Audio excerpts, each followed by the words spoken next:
एक गुरु का शिष्य बहुत बातूनी था। वो हर समय बातें करता रहता था, दिन भर इधर उधर की बात करता रहता था और आश्रम के अन्य शिष्यों को सुनाता है। एक शिष्य को गालियां देता है, वह गपशप करता है और दूसरों के साथ अच्छा व्यवहार करने की कोशिश करता है। अपने मुंह से अपनी प्रशंसा करता रहता है और हमेशा अपने आप को गुरु के सामने सबसे बुद्धिमान और सीधा शिष्य साबित करने की कोशिश करता है। अपने को सभी शिष्यों से अलग और श्रेष्ठ मानते थे। उन्होंने कहा कि मैं एक अमीर परिवार का लड़का हूँ, अगर मैं चाहता तो एक आरामदायक और शानदार जीवन जी सकता था, लेकिन मैं वह सब छोड़कर यहाँ आया क्योंकि मुझे सच्चाई की तलाश है। मैं खुद को जानना चाहता हूँ, मैं जीवन को जानना चाहता हूँ, इसलिए मेरा यज्ञ सबसे बड़ा है। एक दिन के पुजारी ने सभी शिष्यों को आश्रम में बुलाया और कहा कि आप सभी को अगले 1 महीने तक कुछ संकल्प लेना है। इससे आपका संकल्प मजबूत होगा और आप में आत्मबल का संचार होगा। आप सभी अपनी क्षमता के अनुसार कोई भी संकल्प ले सकते हैं और 1 महीने के पहले आप में से जो कोई भी अपने संकल्प को भंग करता है वह अपनी पुरानी दिनचर्या में वापस चला जाता है। सभी शिष्यों ने अपनी शक्ति के अनुसार बड़े या छोटे संकल्प लिए और गुरु को अपना संकल्प बताकर वहां से चले गए। लेकिन बातूनी शिष्य अपने को सबसे अलग और बड़ा दिखाना चाहता था। तभी वह गुरु की झोपड़ी में पहुंचा और बोला कि मुझे कोई छोटा संकल्प नहीं करना है, बल्कि अपने जैसा कोई बड़ा और महान संकल्प करना है। कृपया बताएं कि मैं कौन सा संकल्प लूं। उस बातूनी शिष्य की बात सुनकर गुरु मुस्कुरा दिए और कहा, क्या तुम मेरे द्वारा दिए गए संकल्प को पूरा कर पाओगे? क्या तुम्हारे लिए उसे पूरा करना संभव होगा? नहीं, ये तुम्हारे लिए संभव नहीं है, तुम इसे पूरा नहीं कर सकते, तो अपना संकल्प खुद खोजो। शिष्य ने कहा, नहीं गुरु, मैं पूरा करूंगा, आप मुझे जो भी संकल्प दे आप कृपया मुझे बताएं। शिक्षक ने कहा, ठीक है, फिर आप अगले महीने चुप रहेंगे, मुंह से एक शब्द भी नहीं निकलेगा, वह आपका संकल्प है। शिष्य ने कहा, गुरुजी, क्या ये संकल्प है? ये बहुत आसान है, केवल 1 महीने के लिए चुप रहना है। मुझे एक बड़ा संकल्प दे जो मेरे श्रेय के योग्य है, जिसे पूरा करने में मुझे परेशानी हो रही है। गुरु ने कहा, पहले आप इस संकल्प को पूरा करें। शिष्य ने गुरु की आज्ञा का पालन किया। वह उसी समय चुप हो गया और मुड़ा और झोपड़ी से बाहर चला गया। उसे चुप रहना बहुत आसान लगा। उसने किसी तरह चुपचाप एक दिन बिताया, लेकिन दूसरे दिन से उसके मन में न बोलने का बोझ बढ़ने लगा। तीसरे दिन उन्हें भारीपन महसूस होने लगा और चौथे दिन एक अजीब सी बेचैनी होने लगी, क्योंकि आश्रम के सभी शिष्य आपस में बात कर रहे थे। वह भी उनके सामने अपना पक्ष रखना चाहता था और उनकी बात बंद करना चाहता था, लेकिन उसका निश्चय उसके रास्ते में आ खड़ा हुआ। इसलिए वह सारा दिन केवल मुंह और आंखें ही बनाता रहा। ऐसे ही कुछ दिन और बीत गए और शिष्य बीमार पड़ गया। उसका सिर फटने वाला था, खाने पीने का भी मन नहीं करता था, वो बस बोलना चाहता था। वह मास्टर जी के पास गया और उनके सामने बैठ गया और उन्हें लिखकर कहा, मास्टर जी, मुझे बोलना है, बिना कहे मुझे सांस नहीं आ रही है, मेरा दम घुट रहा है, मैं अंदर से पागल हो रहा हूँ, मैं क्या कर सकता हूँ? क्या मुझे अपने संकल्प तोड़ देने चाहिए? मास्टर जी यह पढ़कर मुस्कुराए और कहा कि संकल्प तो टूटने के लिए होते हैं, लेकिन जो व्रत को पूरा करता है वही अपने भीतर की शक्ति को बढ़ा सकता है, और जो अपनी आंतरिक शक्ति को बढ़ा लेता है वही जीवन के पथ पर आगे बढ़ता है। बुद्धि और जागृति संकल्प लेना आपके हाथ में था और उसे तोड़ना आपके ऊपर है। आपके अनेक से शिष्य संकल्प तोड़कर अपनी दिनचर्या में लौट आए हैं। अगर आप ऐसा नहीं कर पा रहे हैं तो आप अपने संकल्प को तोड़ भी सकते हैं और अपनी पुरानी दिनचर्या में वापस जा सकते हैं।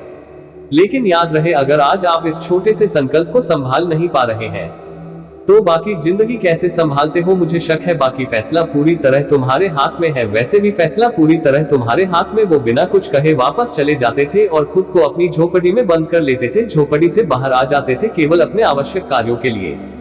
बाकी समय वह कुटिया के अंदर ही बैठा रहता था।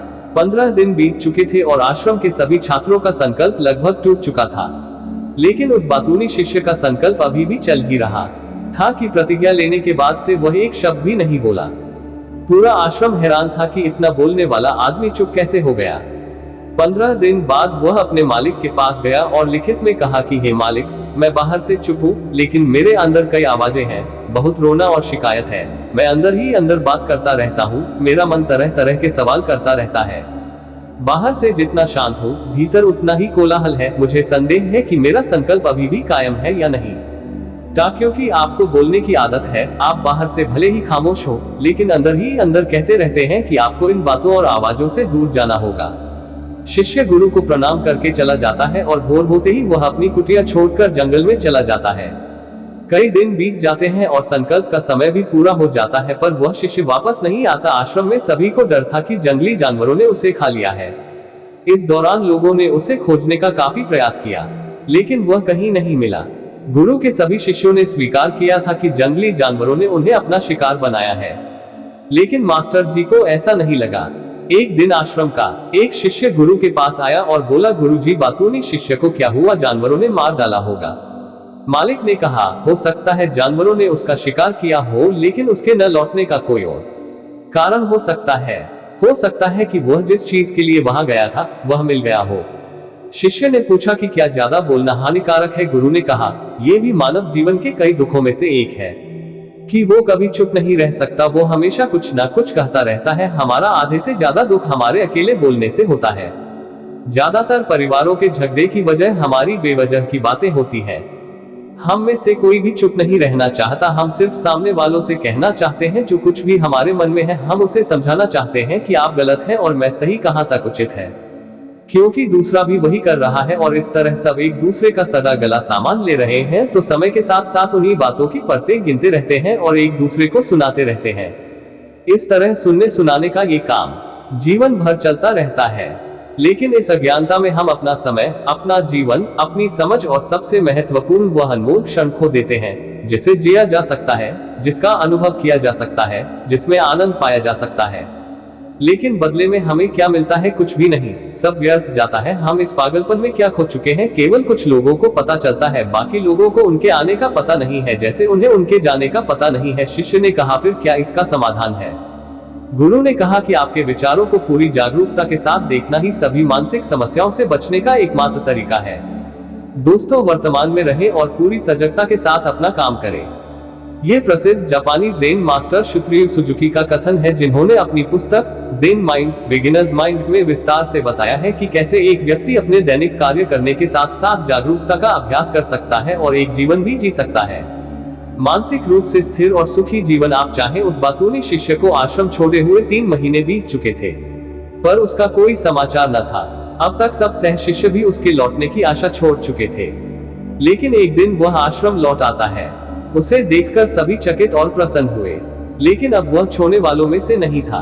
वह कुछ और के रूप में वापस आया। उसमें एक अजीब परिवर्तन महसूस किया जा सकता था। उसके चेहरे पर एक अजीब सा भाव था और उसकी आंखों में बड़ा सुकून था। आश्रम में आते ही सभी शिष्यों ने उन्हें चारों ओर से घेर लिया और बात करने लगा। उसने अपने भाइयों से भी बात करना शुरू कर दिया। जितने भी शिष्य उससे बात करते थे, उन्हें लगता था कि वह पहले की तरह बदबोले और बातूनी नहीं थे।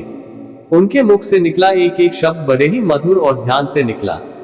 कुछ देर दूसरे शिष्यों से बातें करने के बाद वह गुरु के पास गया। उसने गुरु के पैर छुए और कहा, गुरुजी, क्या मैं अभी चुप हूँ?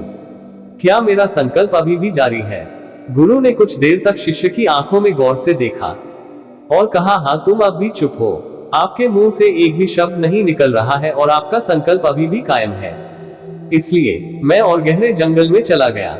हो में पे कि मुझे वहां शांति मिलेगी और मेरे मन में चहकना कम हो जाएगा। लेकिन मैं जितना एकांत में गया, मेरे अंदर की आवाज तेज होती गई। मुझे अपने अंदर की पुरानी आवाजें सुनाई देने लगी। तब मुझे एहसास हुआ कि मैं कितना गलत था जब मैं बुरा कहता था अपने परिवार के सदस्यों, दोस्तों और सह शिष्यों को बातें। इसलिए उस समय मैंने सोचा कि मैं सही था। जब मैं गुरु भाइयों की चुगली करता था और उनका मजाक उड़ाता था, तब भी मुझे लगता था कि मैं उनसे बेहतर हूँ और मैं सही कर रहा है। लेकिन उस दिन मुझे पहली बार लगा कि मैं कितना गलत हूँ। बहुत देर तक ये आवाजें, ये शिकायतें मेरे अंदर चलती रही, लेकिन धीरे धीरे मेरे अंदर से ये सारी आवाज चली गई। अब मैं अंदर से भी खामोश हूँ। उस घने जंगल में बाहर से बोलने वाला कोई नहीं था और भीतर कोई आवाज नहीं बची थी। उस दिन पहली बार मुझे मौन का सही अर्थ समझ में आया।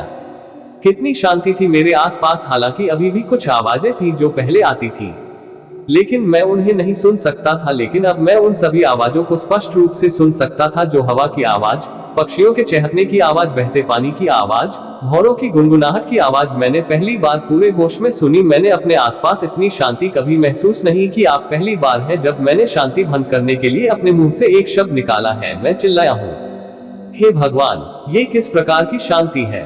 सब कुछ इतना शांत क्यों है? क्या हुआ? लेकिन मेरे चिल्लाने पर भी कि शांति भंग नहीं हुई। सब कुछ वैसा ही है जैसा बाहर पहले भी सन्नाटा था और अंदर भी।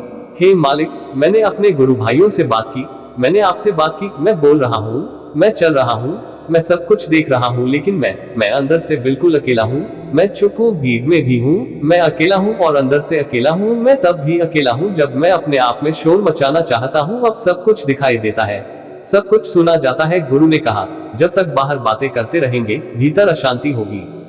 जिस दिन हम अपने भीतर की ओर मुड़ेंगे तो हमारे मुंह से जो भी निकलेगा हम शांत रहेंगे। दुनिया में जितनी भी बुराइयां हैं वे ज्यादातर हमारे बोलने से ही पैदा होती हैं, क्योंकि हम चुप नहीं रहना चाहते।